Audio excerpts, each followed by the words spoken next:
এটা কিন্তু আমার কথা না, মহেন্দ্র সিং ধোনি প্রায় কিন্তু একটা কথা বলেন, যখন 2007 বিশ্বকাপ শেষ করে আমরা ভারতে আসলাম, মনে হচ্ছিল আমরা ক্রিমিনাল করে আসছি, আমরা মানুষ হত্যা করে আসছি, ভারতের জনগণ আমাদের সাথে এই ধরনের ব্যবহার করতেছে। এটা কি ঠিক হয়েছে?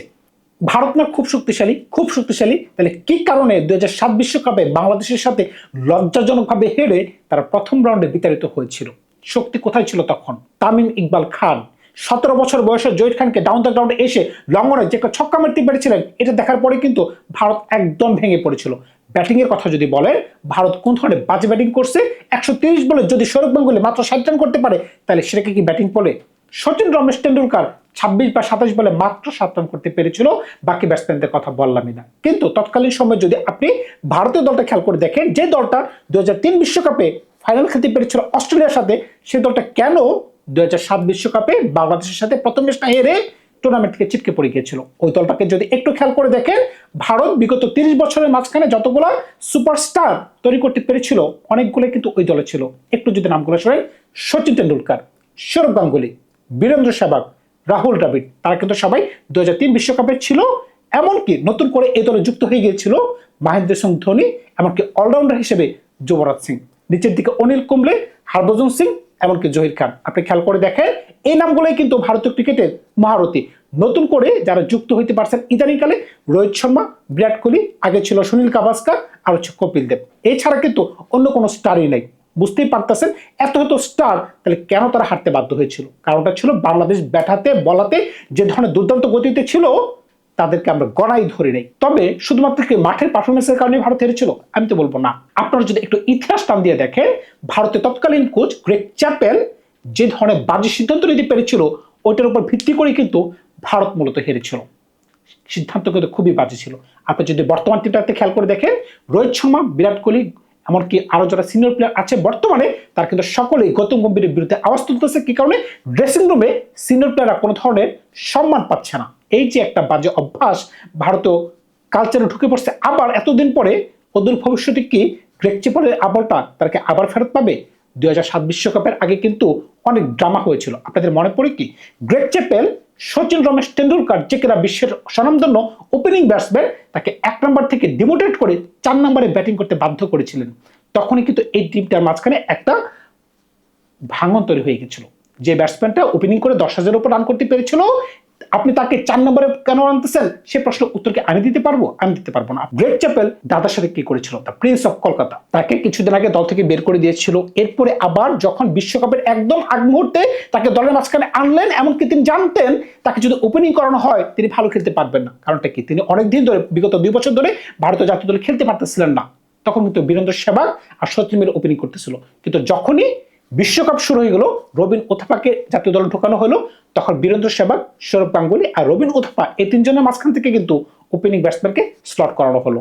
এমনকি হঠাৎ করে ক্যাপ্টেন্সি কিন্তু 2003 বিশ্বকাপ যদি আপনি খেয়াল করে দেখেন, যেখানে সৌরভ গাঙ্গুলী এত ভালো ক্যাপ্টেন্সি করতে পারছেন, অল্পের জন্য ভারত বিশ্বকাপ জয় করতে পারে নাই, সেখান থেকে ভারতের প্রথম রাউন্ডের প্রথম ম্যাচ থেকে বিদায় নিয়ে নিয়েছে। কি কারণে? রাহুল দ্রাবিড়কে ক্যাপ্টেন্সি দেওয়া হয়েছে। রাহুল দ্রাবিড়কে অ্যাজ এ ক্যাপ্টেন এতটাই খারাপ ছিল এটা বলা যাবে না, কিন্তু ওই দিন কিন্তু তিনি ভালো ব্যাটিং করতে পারেন, মাত্র 28 বলে সম্ভবত 14 রান করতে পারছে। কিন্তু শুধুমাত্র একটা ব্যাটসম্যান ওই দিন একটু ভালো খেলতে পেরেছিল, যুবরাজ সিং। এছাড়া আপনি ধোনি বলেন শূন্য, এমনকি নিচের সারির ব্যাটসম্যান প্রত্যেকেই কোনো আউট অফ টাচ ছিল। তার মানে কি? আপনি যদি ড্রেসিং রুমকে সুন্দর মতো রাখতে না পারেন, এমনকি একটা দলকে যদি সুন্দর মতো রাখতে না পারেন, তাহলে কিন্তু এমনকি সিনিয়র এমনকি জুনিয়র প্লেয়ারের মাঝখানে যদি কোনো বন্ডেজ না থাকে, তাহলে কিন্তু আপনি মাঠে ওই ধরনের পারফরমেন্স দিতে পারবেন না। খেয়াল করে দেখবেন, মাশরাফি বিন মুর্তজা, বাংলাদেশের অন্যতম সেরা ক্যাপ্টেন, ক্যাপ্টেন ম্যাশ আমরা যাকে বলি, তিনি কিন্তু বিশ্ব দরবারে বুঝাই দিয়েছিলেন যে কেন তিনি আসলেই বড় মাপের বলার। 38 রান দিয়ে, মাত্র 38 রান দিয়ে তিনি কিন্তু 4টা উইকেট তুলে নিতে পেরেছিলেন। এমনকি তার দ্বিতীয় ওভারে কিন্তু তিনি বীরেন্দ্র সেহবাগকে বোল্ড আউট করতে পেরেছিলেন। ভাই রে ভাই, যে একটা অফ কাটার তিনি দিয়েছিলেন, দৃষ্টিনন্দন, দৃষ্টিনন্দন ভাই। ভারতের কোনো ব্যাটসম্যানই দাঁড়াতে পারে নাই। বামাতি স্পিনার আব্দুল রাজ্জাক যেভাবে সুন্দর মতো বল করতে পারছেন, তার ঘূর্ণিপাককে সচিন বুঝতেই পারলেন না, কিপারের হাতে একটা ক্যাচ দিয়ে দিলেন। শুধুমাত্র কি তাই, তিনি কিন্তু 3টে উইকেট দিতে পেরেছিলেন। এমনকি মোহাম্মদ রফিক, বাংলাদেশের অন্যতম বড় স্টার, যাকে আমরা কদর করতে জানি না। কি কারণে? একটা সময় কিন্তু হচ্ছিল আমরা কিন্তু তার খেলা দেখার জন্য টিভির পর্দায় বসে থাকতাম। কি কারণে? তিনি শেষের দিকে ছক্কা মারতে পারতেন, এমনকি বলাতে খেলার মূল ঘুরাইতে পারতেন।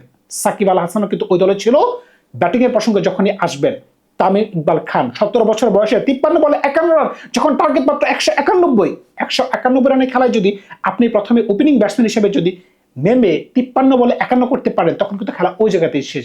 কিন্তু মিডল অর্ডারে কিন্তু মুশফিক ভাই, মিস্টার ডিপেন্ডেবল, যে কিনা এখনো বাংলাদেশ জাতীয় দলে আছেন, টেস্ট খেলতেছেন, এই ব্যাটসম্যানটার অনবদ্য 50, এমনকি সাকিব আল হাসান বাংলাদেশের মধ্যমণি, তখনও হয়তোবা তিনি বিশ্বমঞ্চে এত নাম কামাইতে পারে নাই, কিন্তু ওই ম্যাচে কিন্তু তিনি বুঝাই দিয়েছেন তিনি বল করে উইকেট নিতে পারে নাই, কিন্তু অন্য প্রান্ত থেকে যে ধরনের প্রেসার ক্রিয়েট করছেন, এমনকি ব্যাটিং করে একটা দুর্দান্ত 50 বাংলাদেশকে কিন্তু একটা সুন্দর বিজয় এনে দিছে। ওই দলে কিন্তু আরো কিছু বাংলাদেশের মহাতারকা ছিল। মহাতারকা কেন বললাম, আপনি যদি খেয়াল করে থাকেন, মোহাম্মদ আশরাফুল বাংলাদেশের প্রথম পোস্টার বয়, তিনি ওই দলে ছিলেন। এমনকি হাবিবুল বাশার বর্তমান নির্বাচক প্যানেলের যিনি সভাপতি, হাবিবুল বাশার তৎকালীন সময় বাংলাদেশ দলের ক্যাপ্টেন ছিলেন, আফতাব আহমেদ ছিলেন। সুতরাং বুঝতেই পারতেছেন ওই সময় কিন্তু বাংলাদেশ দলটা একবারে খারাপ ছিল না। তাহলে শক্তি কিন্তু সবসময় কিন্তু আপনি দেখাতে পারবেন না। আপনি যতই বলেন আমি শক্তিশালী, কিন্তু কন্ডিশনকে আপনি যদি ওই দিন ভালো খেলতে না পারেন, তাহলে কিন্তু যে কোনো সময় যে কোনো বিপদ ঘটতেই পারে। এটা বিপদে আপনি বলতেছেন। ভারত যখন ওই খেলা শেষ করে বাড়িতে ফেরত চলে আসলো, তখন কিন্তু ভারতবাসী তাকে যেভাবে সম্মান জানাইছে, মনে হচ্ছিল তারা অপরাধ করে আসছে। এটা কিন্তু আমার কথা না, মহেন্দ্র সিং ধোনি প্রায় কিন্তু একটা কথা বলেন, যখন 2007 বিশ্বকাপ শেষ করে আমরা ভারতে আসলাম, মনে হচ্ছিল আমরা ক্রিমিনাল করে আসছি, আমরা মানুষ হত্যা করে আসছি, ভারতের জনগণ আমাদের সাথে এই ধরনের ব্যবহার করতেছে। এটা কি ঠিক হয়েছে? কিন্তু 2007 বিশ্বকাপে কিন্তু আরেকটা আলোচিত ঘটনা ঘটেছিল, সেটা একটু আপনাদের জানিয়ে দিই। মনে পড়ে কি, ভারত যখন প্রথম ম্যাচটা হারলো, এমনকি দ্বিতীয় ম্যাচ খেলার আগের দিন পাকিস্তানের কোচ বব ওলমার মারা গেছেন। তখন কিন্তু ওয়েস্ট ইন্ডিজের মাঝখানে এমন ধরনের আলোচনা হচ্ছে যে তাকে মেরে ফেলা হয়েছে। কারণটা কি, পাকিস্তান কিন্তু এর আগের ম্যাচ হেরেছিল। 2007 বিশ্বকাপের সবচেয়ে বড় দুর্ঘটনা কি ছিল, ইন্ডিয়া পাকিস্তানের মাঝখানে কোনো ধরনের ম্যাচ হয় নাই, আইসিসি কোনো ধরনের ইনকাম করতে পারে না। এরপর থেকে কিন্তু আইসিসি এমন ভাবে তাদের শিডিউলগুলো করতেছে যেন বিশ্বকাপে 2 থেকে 3 বার তাদেরকে দেখা যেতে পারে, মিনিমাম 2 বার যেন দেখা যাইতে পারে। কারণটা কি, ইন্ডিয়া পাকিস্তানের ম্যাচ থেকে অনেক বেশি রেভিনিউ উৎপন্ন হয়, এমনকি আইসিসির পকেট কিন্তু ভারী হতে পারে। কিন্তু এবছর যদি 2027 বিশ্বকাপে বাংলাদেশের সাথে যদি ভারতের দেখা হয়, বাংলাদেশ কিন্তু 2007-এর রিপিট কিন্তু তার করে দিতে চাইবে। কারণটা কি, কন্ডিশন কিন্তু সাউথ আফ্রিকাতে কিংবা জিম্বাবুয়েতে ওই ধরনের কন্ডিশনে বাংলাদেশে যে ধরনের বলার রয়েছে, নাহিদ রানা, মোস্তাফিজুর রহমান, তাসকিন, শরীফুল, এমনকি স্পিন অ্যাটাকে যারা রয়েছে তারা কিন্তু ভালো বোলিং করতে পারবে। তবে একটা জিনিস কিন্তু আমার চোখে প্রতীয়মান, বাংলাদেশ টিমটা ইদানিংকালে কেন একটু অফ ফর্মে রয়েছে, এক হচ্ছে বামাতি বলার বাংলাদেশ দলে নেই। আপনি খেয়াল করে দেখেন 2007 বিশ্বকাপে আমরা যে ভারতকে ধরাশীত করেছিলাম, 3 জন বামাতি বলার ছিল, 3 জন। মোহাম্মদ রফিক ছিল, আব্দুল রাজ্জাক ছিল, এমনকি সাকিব আল হাসান ছিল। আপনি 50 ওভারের ক্রিকেটে বামাতি বলার খুবই প্রয়োজন। আপনি যখন টেস্ট খেলবেন, অফ ব্রেক বলার কিংবা লেগ ব্রেক বলার খুবই কাজে আসবে। কিন্তু যখনই আপনি সীমাবদ্ধ ওভারের খেলা খেলবেন, তখনই কিন্তু বামাতি বলার খুবই প্রয়োজনীয়। কারণটাকে তারা লাইন এবং লেন্থ বজায় রেখে বল করতে পারে, টার্ন উৎপন্ন হয়, এমনকি তাদেরকে 4 ছক্কা মারাটা একটু কঠিন, ডিফিকাল্ট হয়ে যেতে পারে, তাদেরকে সিঙ্গেল বের করাটা কঠিন হয়ে যায় যদি আপনি ফিল্ডার 1-2 জনকে বেশি রাখতে পারেন। ধন্যবাদ সবাইকে, ভালো থাকবে। আপনার নতুন কোনো গল্প নেই, খুব শীঘ্র হাজির হবো আপনাদের সাথে।